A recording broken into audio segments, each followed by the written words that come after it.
contemplating models of God. You learn Sanskrit, go back to your scriptures, go back to your Vedas and realize that God is one. Division in Islam is prohibited. We understand the concept of God in Hinduism. Quran is the most positive book. Every day, more than 3,000 fetuses are being aborted in India after they identified that they're females. According to the statistics of 1996, US Department of Justice, 2,713 women are being raped every day. Every 32 seconds, one woman is being raped. I've been raped in US till the time I'm here. Islam has the solutions to the problems of the West.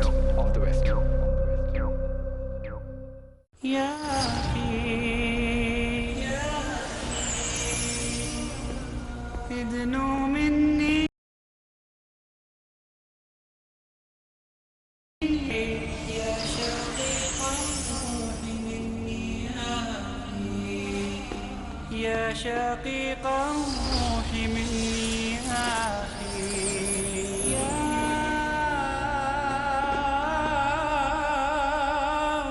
أخي مني لا تدعني يا أخي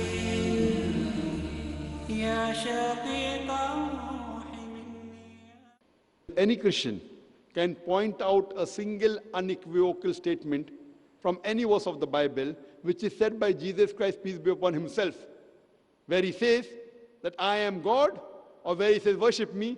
I, Zakir Naik, am ready to accept Christianity today.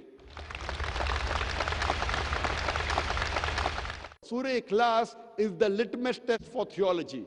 Anyone says that so-and-so candidate is God, if that candidate fits in this four-line definition, we Muslims have got no objection in accepting that candidate as God. Will it be okay for people of a different faith, let's say Christians? Can Christians refer to their gods or the God? That if the God who you call as Allah fits in this four-line definition, you can refer, otherwise you can't.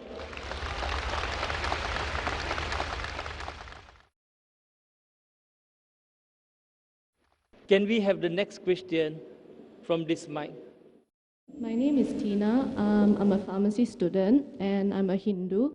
Dr. Zakir, I just want to ask, you're from India. I'm not so sure whether you're familiar with this practice among Indians, regarding this leaf that you go and consult someone.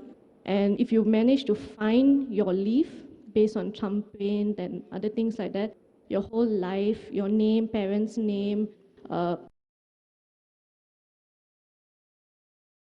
past. I don't know whether this is a practice of Hinduism or is something made by the temples or people. And if so, if everything is already written, how is it comparing Hinduism or maybe this practice with Islam, fate and free will? Thank you.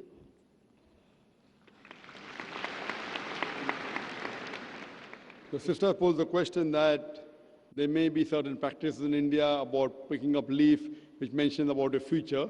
There are different types of practices. It may not be part of the scripture, but there are different types, mainly talking about the future. Jyotish, go to Jyotish, to a fortune teller. Go to a fortune teller, different types. You see on the streets, there are many cards kept, and a parrot goes and picks up a card, and then they read, and that talks about the future. You go to a machine, put your date of birth, and the machine tells you something. Now, based on this, you go. I'll first tell you about it.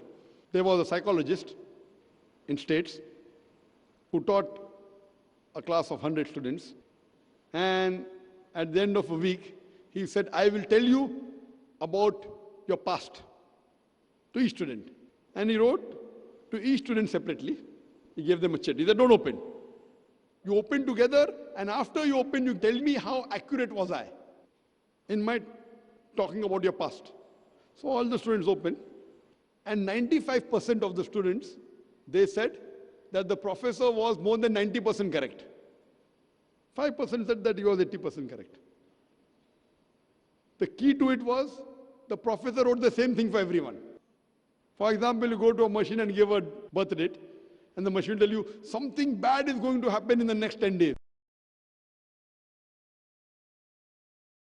The machine will say that something good is going to happen.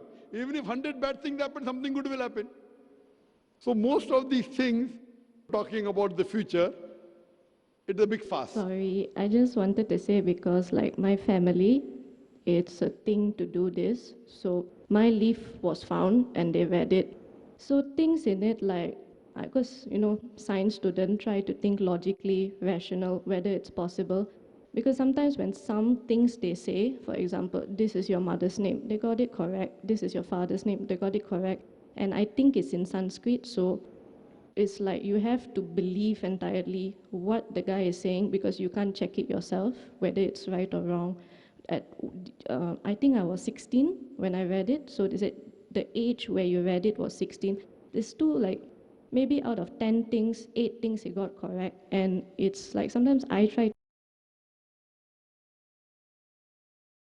to think this logic and the fate, it's like there's a fight there. Which should I believe? I'll just come to it, sister. Let me complete my answer, and that will cover your question also. As I was saying, that most of the people that do is a big fast. It's a big gimmick, just to make fast money. What Quran says, which I mentioned in my talk, Surah Ma'idah, chapter 5, verse number 90, Ya alladhina amanu, O you believe in namal khamru or maisuru, most certainly intoxicating and gambling. Wal ansabu wal azlamu, dedication of stones, divination of arrows, rishtu min amali shaitan. These are Satan's handiwork. Fashtanibu lakum tuflihun. Abstain from the handiwork that you may prosper. Here Quran says alcohol, gambling, fortune telling, and dedication of stone. Fortune telling is same. These are Satan's handiwork. Abstain from it that you may prosper. Quran does not say that no one can predict the future. Alcohol, gambling, fortune telling, dedication of stones, these are Satan's handiwork. Abstain from it. Quran does not say no one can predict the future. But most of the people who predict the future, they are just doing a gimmick to make fast money out of it. Based on the Quran and the Hadith, we come to know that there are Hadith of the Prophet Muhammad, that there are jinns who listen and they pass on the message to certain people. We as Muslims should not be involved in it. It is prohibited. But that does not mean no one can predict the future. Most of the people who claim are all wrong. But there may be certain human beings who can predict the future. But we as human beings should not indulge in it, whether it's right or wrong. Indulge in it. Quran does not say you cannot. There are many people who talk about palm reading. And there are times when some people are 50% correct, some people are 70% correct. If you put heads or tails, 50% will be right, sister. Heads or tails, 50% will be right. So some people do it just by chance. There may be few, maybe a very small percentage who may have the art of knowing about the past. That is mentioned in the Hadith of Prophet ﷺ. But we as Muslims should not indulge in it. We should not indulge in black magic. We should not indulge in fortune telling. Why? It will cause us harm. So in this context, sister, we as Muslims are not allowed. There may be a very small percentage which may tell quite a major portion of your past or of your future. A very small portion. But we as Muslims are not allowed to indulge in it.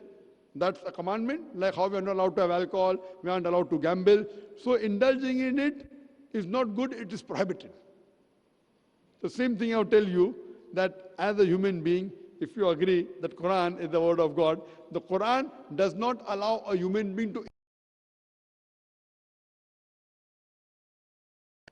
Hope that answers the question, sister. Now, now once I've already seen it, I rather would have not seen it. But because now you know it, and then it's stuck here, it's a bit difficult sometimes when you want to just believe in fate or free will. And then in this context, do you believe that we can still practice free will or is on fate? Sister asked a question that if you know what is happening, then can you practice free will? As I told you, there's no one you can say who can 100% talk about the future. So even if you're, like you said, out of 10 things, 8 are coming correct. You may never know the thing which hasn't come correct yet will come correct or not. So you yourself said 80% correct. So it may come, may not. So it's in the free will. As far as Islam is concerned, Islam, we have to believe in destiny, that is qadar. It's one of the pillars of Iman that we Muslims should believe in Qadr, in destiny. I will tell you what is destiny as far as Islam is concerned. That is clearly mentioned in the Quran that Allah subhanahu wa ta'ala, when a child is born, the fatir is worn down the neck. It's mentioned in the Quran. Everything what you're going to do, Allah knows. But that does not interfere with your free. A teacher is teaching in a classroom for 1 year. Just before the final examination, the teacher predicts that this student, he will get first class. He'll come out first in the class. This student, he'll get second class. This student, he will fail. It's just an example, brother. Don't feel bad. Now, when the examination takes place, after the results out, this student comes out first class first, he gets second class, this student fails. Now, can the student who failed tell the teacher, because the teacher predicted I will fail, therefore I failed? Can he blame the teacher? Yes or no? No. Why? Because the teacher knew this student intelligent, used to do his homework, used to attend the class throughout the year, this student average, this student used to go for movies, play hooky, bunk school. So teacher predicted. Same way Allah subhanahu wa ta'ala is ilm-e-ghaib. Now the difference between the teacher and Allah is the teacher as a human being can make a mistake. Can be right 99% but not 100%. Always Allah has ilm-e-ghaib. He has knowledge of the future, but He has given you a free will. For example, you come at a crossroad. There's road 1, 2, 3, 4. You can choose any. You choose road 2. So Allah knows in advance on this. But you will come at a crossroad. You will choose road 2. It is not because Allah has mentioned you will choose road 2 you're choosing. It is because you will be choosing Allah road in advance. For example, after you pass standard 12th, your A levels, you can either become a doctor or engineer. You choose to become a doctor. So Allah knows in advance that after you pass your A levels, you will choose to become a doctor. Choice is yours. Not because Allah has written you have become a doctor, because you have chosen, Allah wrote in advance. Now once you have come at a crossroad, 1, 2, 3, 4, you have taken road 2, you come at another crossroad, A, B, C, D, E. You choose road D. Allah knows in advance that when you come at the next crossroad, you will choose road D. So it is because you will be choosing Allah road. Otherwise people will say, it's mentioned my taqdeer, I will commit murder, I committed murder, who's to blame? Allah is to blame, not me. If it's mentioned my destiny, I'm going to rob, I robbed, who's to blame? Allah is to blame. Allah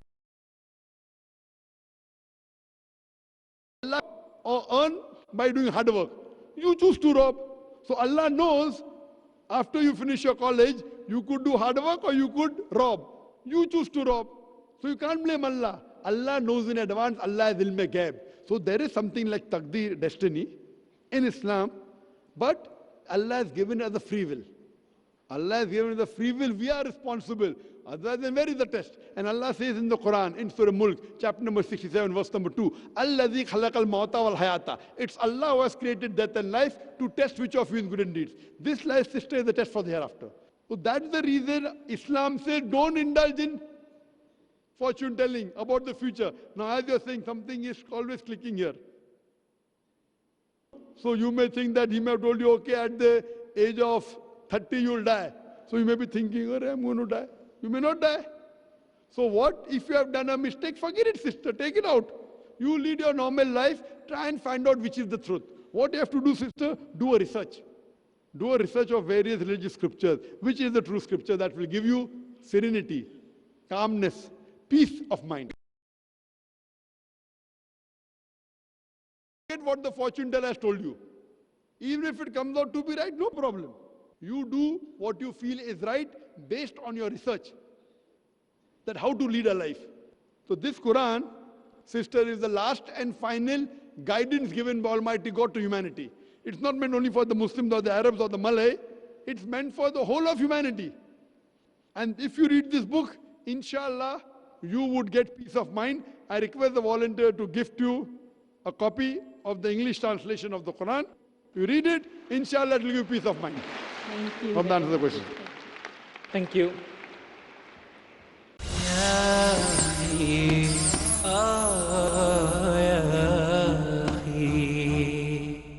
We will come back to mic 1. I request the non-Muslim brothers and sisters, this is the opportunity to ask questions. Please feel free.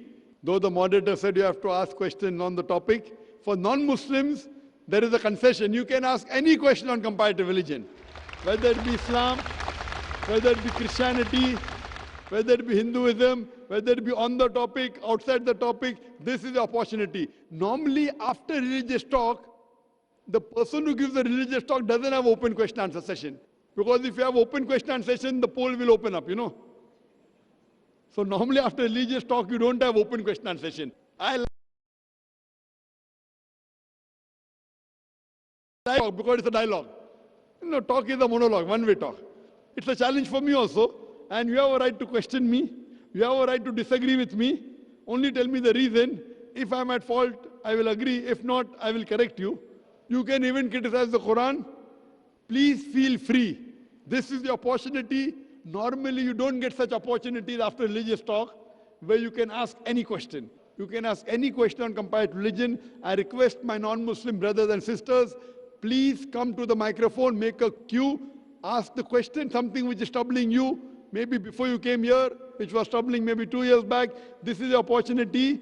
I will try my level best. Even if you criticize Islam, I'm young, I can take it. So I've got white hair, but I'm young, mashallah. Yes, brother. Mandasya janajana slakhaya chakshurmritamena tasmai Shri Gurave namaha Mukam karoti vachalam bangam langai tingri yakripatamaham Vande Shri Gurudinatarinam. My name is Chaitanya Haridas. Cross religious studies. Actually, I have prepared a question, but that question is not so relevant to the topic today. And because this question was with me for many years, so I'm going to change the question that's relevant. Especially respected Dr. Zakir, you have mentioned about the Vedas, the Upanishad, and all the some of the Ishopanishad. But I like to quote a quotation here from Srimad Bhagavatam, Canto 3, Chapter 11, Text 35, which says, Purushaya Paracharya Brahma Netram Ham Adbhuta Kalpa Yat Brahma Brahma Sat Brahmati Yam Viduhu. The meaning is, in the beginning of the first half of Brahma Kalpa, where Lord Brahma appeared, then Brahma's life, there is a millennium called Brahma Kalpa. The birth of Brahma, the birth of Vedas was simultaneous with Brahma.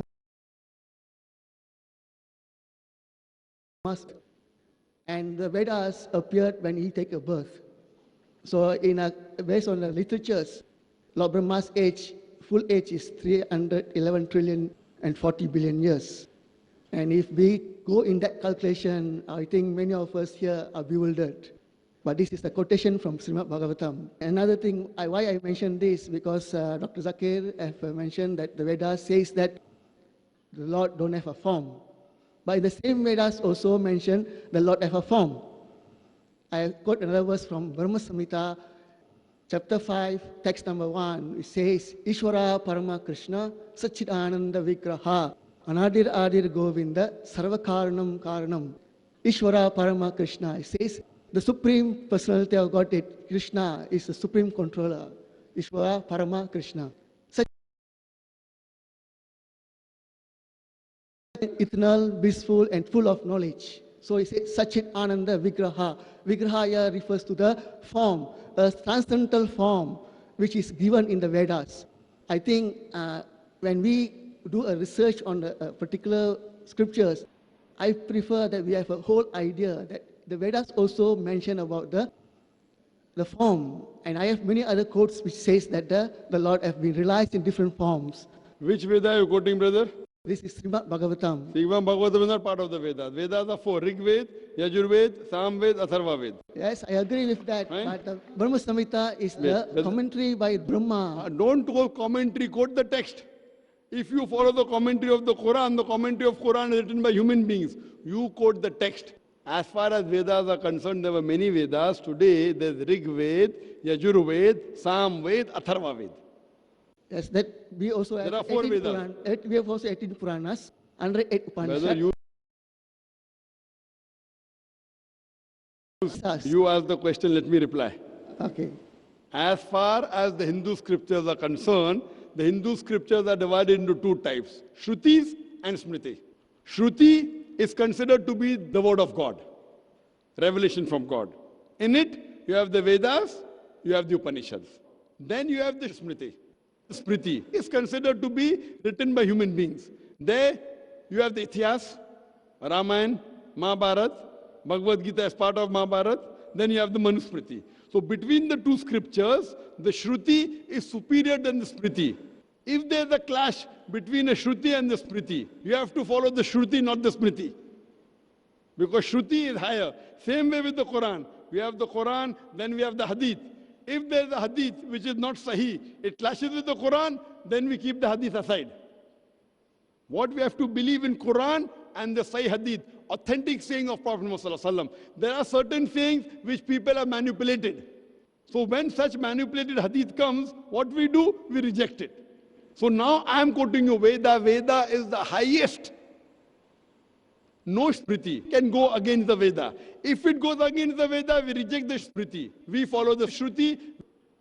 This I am talking from Hindu scholars. As far as Saraswati, the founder of Arya Samaj, correct? In the Vedas, it only talks about God who has got no image. I know there are other scriptures like Manusmriti and Itihas in which it talks about God having image. But a lower scripture cannot overrule a higher scripture. When there is a conflict, you have to follow the higher scripture. That's the reason I have quoted you Veda. So if you get me a quotation from any book which is a Smriti, it cannot overrule the Shruti. Point number one. Point number two, even if you get me quotation, if there's a contradiction in the Veda, then why follow a book which has contradiction? You take out one contradiction in the Quran. Quran says in Surah Nisa, chapter number 4, verse number 82. أَفَلَا يَتَدَبَّرُونَ الْقُرْآنَ وَلَوْ كَانَ مِنْ عِنْدِ غَيْرِ اللَّهِ. That if there were contradictions in it, it would never be from God. If there is a contradiction, then that book is not the word of God. Do you understand? So we as students of comparative religion, what we have to do, I am here to talk about similarities. I know there are many things which are differences in Quran and the Bible, Quran and the Veda. I am here to promote peace and harmony, not animosity. Therefore, Quran says, come to common terms as between us and you. I know there are many things which I don't agree with the Veda. I'm not going to tell you about that. Why? Because that will create animosity. So my thing, what I told you, let us agree to follow what is common. What is different, we'll discuss tomorrow. So let you and I agree, if you consider Veda to be word of God, I consider Quran to be the word of God, let us agree to follow what is common. What is common is 100% the word of God according to you and me. But if you selectively don't follow passages of your scriptures, why be selective? You tell me anything from the Quran, which I don't follow, I will say sorry and I'll start following. I don't claim to be a very 100% Muslim, but I'm of the Quran. You point out a single verse in the Quran, whether you believe the Quran is the word of God or not. You point out a verse and inshallah I'll follow. The same way when I am doing the same thing with the Bible, with the Vedas, if the Christian believes the Bible to be the word of God, if the Hindus believe Veda to be the word of God, you have to follow. I know there are contradictions, but I'm not here to talk about the negative point of the scripture. I challenge anyone to point out a single contradiction in the Quran. There is none. As far as the age of the Veda is concerned, according to Swami Dayananda Saraswati, the Veda is 1,310 million years old. But the majority of the scholars today of Hinduism say the Veda is approximately 4,000 years old. Today the scholars say we don't know to whom the Veda was revealed, in which part of the world it came. There are differences. Quran, everything is authentic. Yet the scholars believe, even though we don't know what is the exact age of the Veda, even though we don't know where and which part of the world it came the first time, even though we don't know which stage it came to, yet the Hindus as a whole, they believe. I may not agree everything of it. Because I respect, I try and take out the commonalities. So as I told you, Vedas talk about Natasya Pratimasti, of that God there are no images. Upanishads talk about that, Vedas talk about it. So if you get me a scripture which is lower, does not contradict, It cannot overrule the Vedas. And if you tell me that there are verses in the Vedas talking about, then there's a contradiction. So you as a Hindu, you have to try and find out why this contradiction is that no book of Almighty God, if it's in its true form, can have any contradiction. Same thing, we believe Quran mentions Injil, the Wahi which was given to Isa alayhi salam is the word of God. But the present Bible, I can point out hundreds of contradictions. I don't want to do it. I know I'm a student of comparative religion. So what I say, the present Bible is not 100% the word of God. It's a mixture. It contains the word of God. It even contains the word of the prophets. It even contains the word of the historians. It even contains pornography. I'm sorry to say that. It contains obscene things. Criticize the Bible. I'm talking about commonality. Let's come to common terms.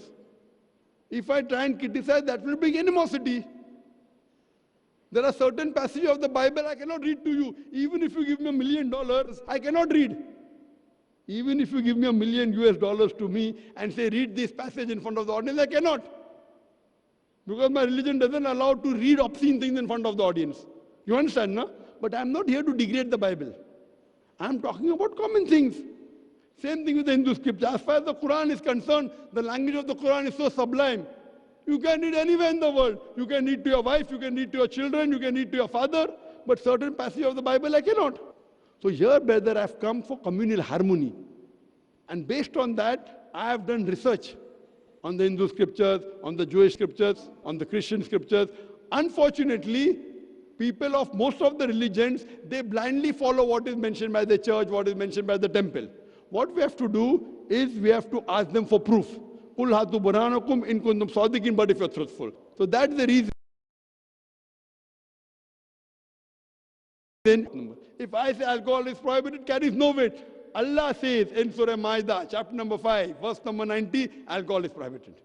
So based on this, brother, I am trying to get the Hindus, the Christians, the Jews, the Muslims together to come on a common platform and at least agree to follow what is common in the scriptures so that universal brotherhood will increase. Hope that answers the question.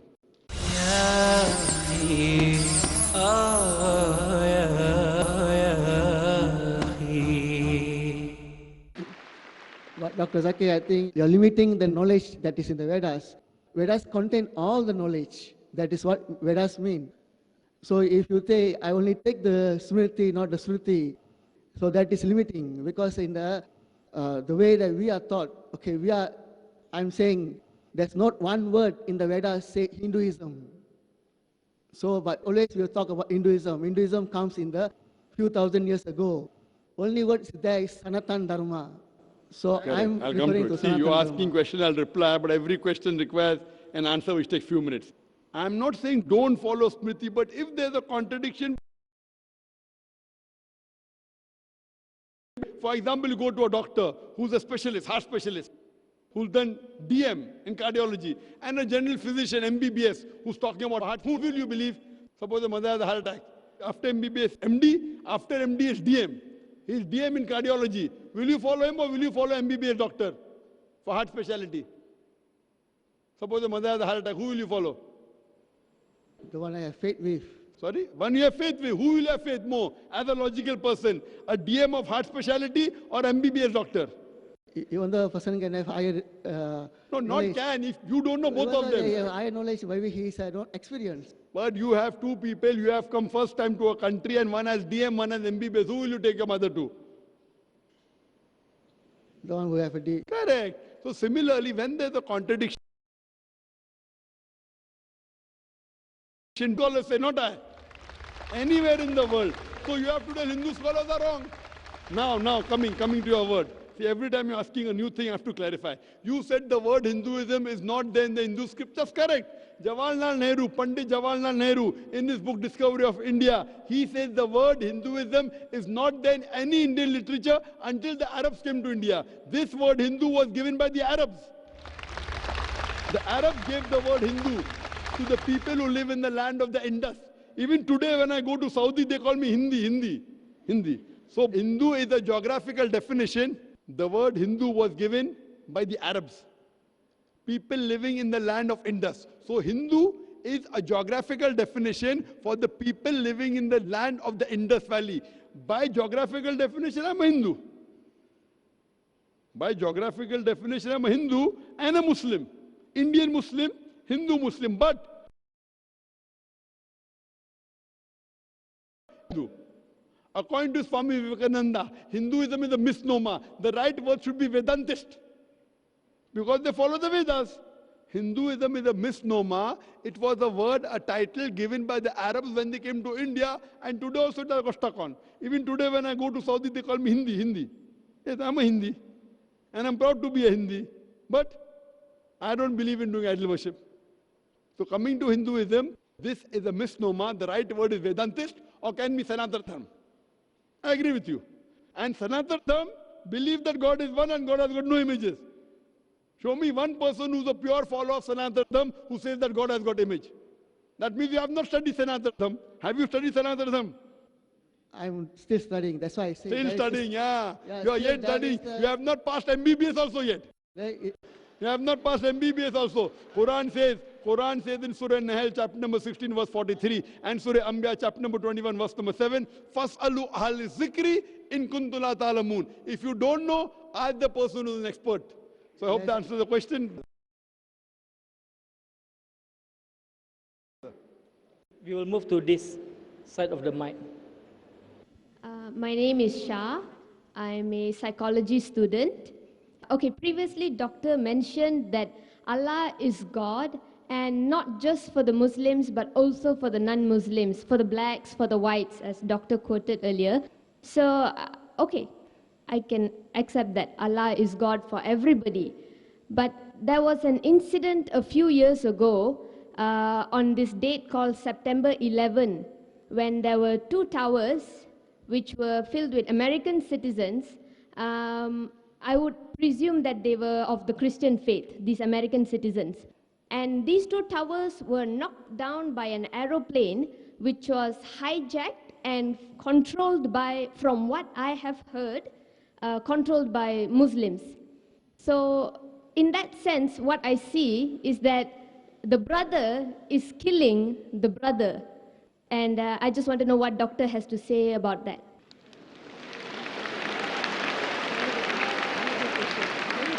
Sister asked a very good question.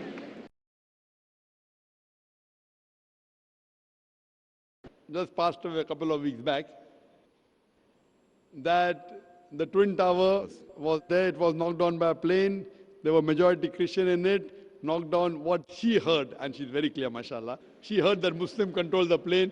Sister, till now, it's only a hypothesis. It's a hypothesis that Muslims were there. It was 19 Arabs who hijacked the plane and they banged on the Twin Towers. According to 75 scientists, American, all of them Christian, according to 75 American scientists and professors, if you have seen the documentary Loose Change is a documentary made by a young American. He takes interviews, and these 75 scientists and professors say that we cannot ever believe that 19 Arabs can hijack a plane and knock into the Twin Towers. It is an inside job done by the White House. White House, you know White House?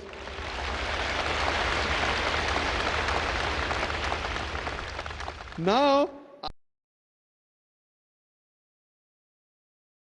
I'm hearing from news that Muslims have done it. They found the passport of an Arab in the plane crash, which burned the pillars and all the iron rods, but did not burn the passport of the Arab. So someone wrote that next time they should make the army suit of the Americans in that passport material. I've given a full lecture on Is Terrorism Muslim Monopoly? It is so effective. My lecture is so effective that the Westerners don't want to be in the country today.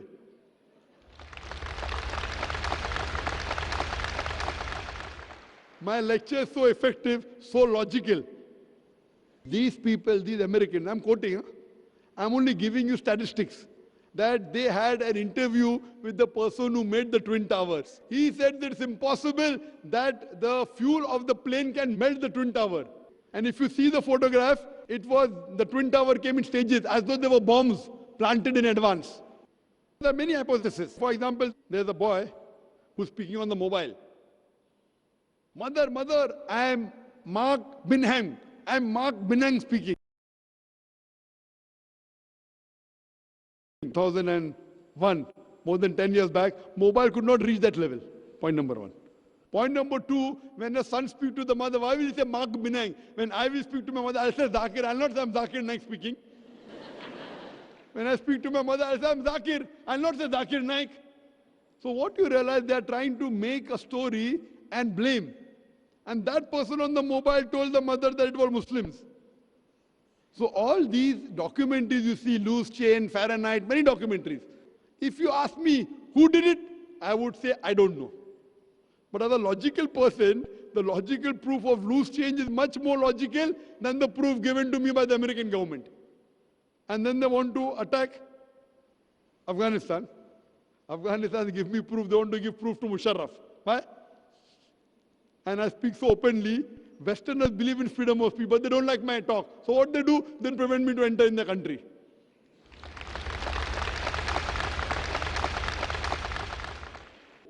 I'm telling you, let's have a dialogue. As far as the question is concerned, who did it, keep it aside. I know that there were more than 3,000 human beings who were killed in Twin Towers. If you want the Islamic answer, as I mentioned in my talk, as any other human being, unless it be for murder or for spreading corruption in the land, it is as though it kills the whole of humanity. So whoever did the Twin Towers, whoever did it, whether it was inside job, whether American did or Muslim did, whoever did it, it is wrong, prohibited, haram, I condemn it. You tell Muslim did, I don't know. Whoever did it, whether Muslim or non-Muslim, American, X, Y, Z, whoever did, more than 3,000 Americans were killed. Even if they were non-Americans in it, it is a haram. I also go on to say, more than 50 people were killed in the tube blast of London. In London tube blast, some say 52, some say 54. So I say more than 50. When more than 50 people were killed, I condemn it. In Bombay, where there were train bomb blast in 2006, more than 180 people were killed. I condemn it. But I don't put a full stop there. I also say that I condemn the thousands of innocent people killed in Afghanistan, in Palestine, in Iraq.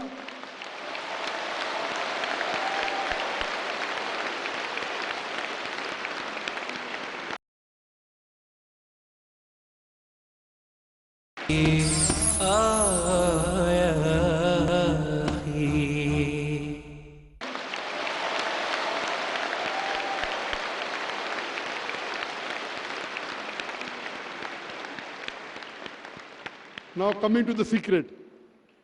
Coming to the secret. No, I condemn 3,000 in London tube blast, everyone is happy. I condemn more than 180 people killed in Bombay, everyone is happy. But when I say I condemn the thousands of innocent people killed in Afghanistan, in Iraq and Palestine, the Home Secretary of UK doesn't like it, so she bans me. Freedom of speech. When you want to criticize the Prophet of Islam, Muhammad Sallallahu Alaihi Wasallam, freedom of speech. And I said I condemn the innocent people killed in Afghanistan. No, I'm careful, because I'm a debater. Because if I say thousands of people killed, they say, oh, Zakir is supporting terrorists in Afghanistan. So I'm going out of my way to say thousands of innocent people killed in Afghanistan. They may be terrorists, Allahu Alam, I don't know. So I'm so careful. When I said America, I didn't say innocent Americans. As any American you kill, I condemn. In the Twin Towers, in the London bomb blast, in the Bombay bomb blast. But in Afghanistan, I said innocent, so it doesn't go down the throat. You know why? Because Zakir gets large audiences, no? Today the media wants to malign Islam, but if they have a person who's clarifying the picture of Islam, they want to ban him. Let's have a dialogue. Whoever did it is to be condemned. But don't follow the media. The media today is the most powerful weapon in the world. It can convert black into white, can convert day into night, hero into a villain, villain into a hero. That's why I said, Doctor, from what I have heard. I agree, your question was very I'm good. not sure. You're not sure. I'm not sure. Yeah, I don't think anybody. I thank you. You're not like the American. Very good. And neither are you like the. Thank you. Neither are you like the Home Secretary of UK. Your question was very clear, and my answer is clear. Whoever did it, it is wrong, killing any innocent people. And just one more I like to give an incidents. When I gave a talk in Bombay on is terror in the Muslim monopoly, I gave a talk. After the train bomb blast, the police of Bombay told me, Zakir, you're popular among the Muslims, I don't give a talk. And the Muslim said, oh, only Zakir is truthful, he can talk to the police. So I was on the edge of the sword. Both are telling me to give a talk. Bakra mil gaya. And I told that, while I was guiding even the police and the Muslim Ummah, that when you have a doubt about a Muslim and you arrest a few, no problem, you are rounding up 3,000 Muslims just to catch few terrorists. Whether you catch those 5, 10 terrorists or not, you are creating another 100 terrorists. If you really have doubt and proof regarding few Muslims catch, we will cooperate with you. But in mass, you are catching Muslim youngsters. And few years, a genocide, a massacre of the Muslims in Gujarat. Thousands of Muslims were killed, thousands of Muslim women were raped. And in retaliation, that's what the media says, inverted commas, retaliation. There was bomb blast in Bombay. So one Hindu gets up and tells me, Dr. Zakir Naik, if I would have been in the place of a Muslim, and if thousands of Muslims were killed, and if my mother was raped, I would do the same thing what the Muslims have done here. And the people started to clap. I said, brother, what you're behaving is like a normal human being, emotional.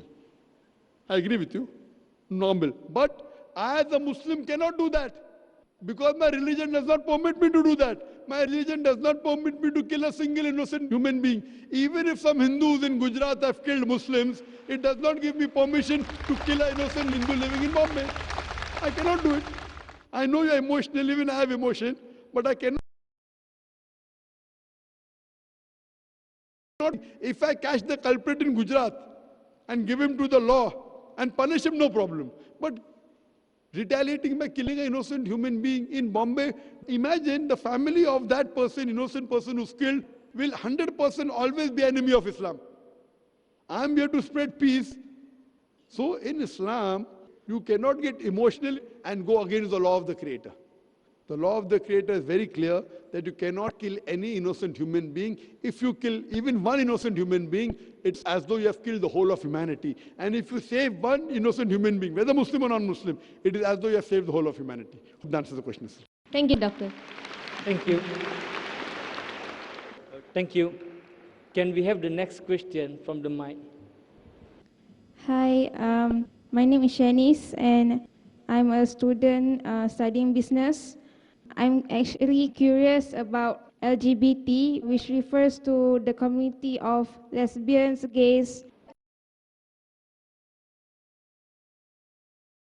Islam's point of view of this issue, because I used to believe that we have to accept people regardless of their sexual orientation. So after I study some information about Islam, I know that Islam rejects this. So I want to know further about this issue. Thank you. Sisters asked the question, what is the Islamic view on homosexuals, on gays and lesbians? The ruling is that Allah says in the Quran, in Surah Araf, chapter number 7, verse number 81, do you prefer men in preference to women? That means telling to men that do you prefer men rather than women? Homosexuality is prohibited in Islam. Regarding what about people who are homosexual? There's an article that came a few years back, homosexuality is genetic. And when this article came, people asked me in the question and answer session, if homosexuality is genetic, then who's to blame? The person is not to blame. It is Almighty God, correct? Later on, it was found that this is totally false. And the person who propounded this, that when a person goes beyond the limit, he keeps on wanting things which is unnatural. So today you see in the Western world, there is obscenity. Like my son said, the women's talk of liberalization is nothing but a disguised form of exploitation of body, deprivation of a soul, and degradation of honor. The Western society claiming to uplift the woman had degraded her to concubine, to mistresses and society butterflies which are hidden behind the colorful screen of art and culture. In today's society, you have advertisement. In a motorbike advertisement, invariably there's a woman. Now, how many women ride motorcycle? Percentage-wise, is it? But you see a woman in the ad, why? And I was told of a very famous ad of BMW.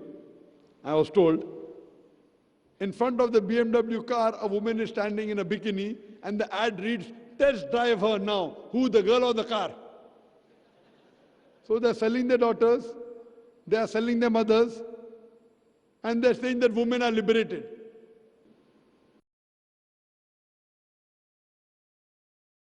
Say that if you want to have relationship, you marry. Correct? According to American statistics, America doesn't agree in Islam. Islam says you can have more than one wife, that's a different question. In America, the American statistics tell us an average American, before he settles down with a permanent life partner, he has 8 different sexual partners. Some may be having 2, 10, 20. Average is 8. 8 different sexual partners before they settle down with one.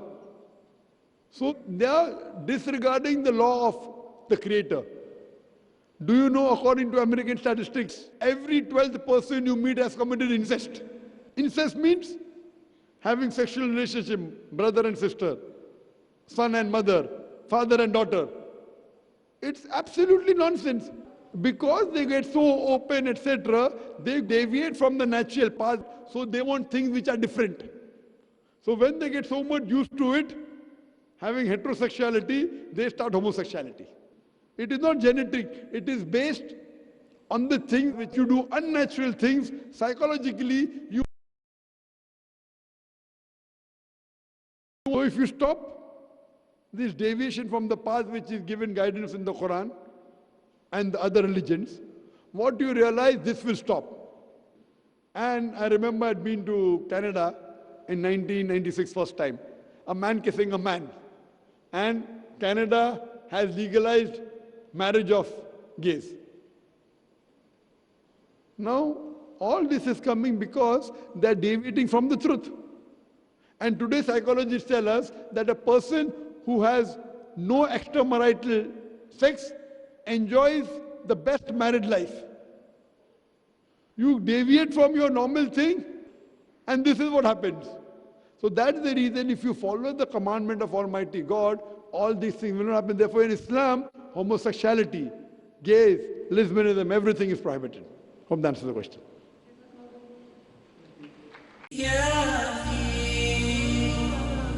ادنو مني لا تدعني يا أخي يا شقيق الروح مني يا أخي يا شقيق الروح مني يا أخي